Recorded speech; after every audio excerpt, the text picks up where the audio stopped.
Europe Midi. Romain Desarbres. On est avec Bernard Sananès, président de l'Institut de sondage ELAB. Bonjour Bernard Sananès. Bonjour. Merci d'être avec nous. Je voulais vous avoir dans Europe Midi et merci d'avoir accepté l'invitation parce que votre sondage publié dans Les Échos est vraiment très intéressant sur l'assistanat en France. 65% des Français trouvent qu'il y a trop d'assistanat en France et que notre modèle social n'incite pas à travailler et à faire des efforts. C'est grave ce qu'on découvre dans votre sondage. Effectivement, on assiste sur cette question de l'assistanat à un durcissement de l'opinion. Alors soyons clairs, ça ne veut pas dire que les Français rejettent le modèle social français. Au contraire, ils y sont très attachés. Ils l'ont vu d'ailleurs à l'œuvre, notamment pendant le Covid, avec les mesures pour le chômage partiel. Mais c'est justement parce qu'ils ont pris pleinement conscience de l'importance de ce modèle social qu'ils redoutent qu'il soit, j'allais dire, dévoyé par des excès ou par des abus. Et ce qui est extrêmement intéressant, c'est que quand on regarde la répartition socio-professionnelle de nos répondants, on voit qu'il y a le même avis, la même inquiétude sur l'assistanat et ses excès, que l'on soit ouvrier, très attaché à la valeur travail, ou que l'on soit cadre, ce qui n'était pas forcément acquis. Ça, c'est une des vraies surprises de ce sondage. Oui, c'est vraiment massif. On pense qu'il y a trop d'assistanat en France, du cadre à l'ouvrier, en passant par l'employé. C'est quoi ? C'est le travail qui ne paie pas assez, ou ce sont les aides qui sont trop importantes ? Non, c'est le sentiment sans doute que les aides ne sont pas suffisamment ciblées, qu'il y a certains sujets, pas sur tous, parce que par exemple, les Français considèrent qu'en matière de retraite, en matière de pauvreté, les aides sont encore trop faibles. Et d'ailleurs, la question des petites retraites, comme on dit, s'installera évidemment dans le débat sur la réforme des retraites que va porter l'exécutif. Il y a ce sentiment que les aides sont parfois excessives, qu'elles ne sont pas données aux bonnes personnes, et qu'on est passé d'une notion encore une fois à laquelle les Français sont attachés, la solidarité envers ceux qui en ont besoin, à des excès et à un dévoiement parfois, il faut le dire, pas tout le temps heureusement, du système. Oui. Les Français sont totalement d'accord pour tendre la main à celui qui en a besoin, mais ils sont d'accord pour tendre la main à celui qui en a vraiment besoin. C'est ça qu'on peut Oui, je crois que vous avez effectivement tout à fait résumé, et ça se crispe notamment sur un sujet qui est celui des allocations chômage. On a un tiers des Français qui pensent qu'elles sont trop élevées, 24% qui pensent qu'elles sont pas assez élevées.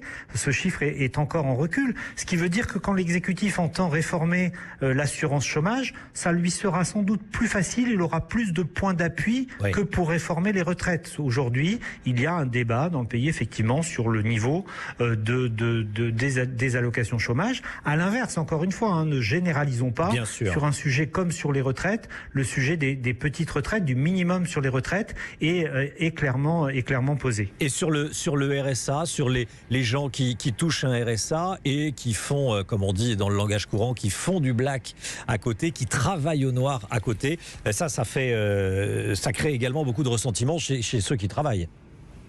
Oui, évidemment. Là, on est à la fois aussi dans la question des fraudes, qui est souvent posée dans nos enquêtes. Elle n'est pas posée directement dans l'enquête que nous évoquons aujourd'hui, mais on sait que dans l'opinion, c'est un sujet qui crispe. On voit bien que, notamment dans les communes rurales, chez les classes moyennes, chez ceux qui ont le sentiment de plus, comme on dit, contribuer au système que d'en profiter, d'en percevoir les bénéfices, bien cette tension est encore plus forte qu'il y a 4 ans quand nous avions fait la même enquête. C'est également le cas chez les ouvriers, ce qui explique d'ailleurs tout le débat qu'il y a eu à gauche sur la valeur travail après les déclarations de Fabien Roussel ou de M. Ruffin. On se souvient de cette députée Europe Écologie Les Verts, Sandrine Rousseau, pour ne pas la nommer, qui s'en était pris à Fabien Roussel, le numéro 1 du Parti communiste. Vous y faisiez allusion. Le numéro 1 du Parti communiste défendait, je cite, la valeur travail, et Sandrine Rousseau disait que la valeur travail, c'est de droite. Il y a ce clivage, vous le retrouvez, ce clivage dans votre sondage ?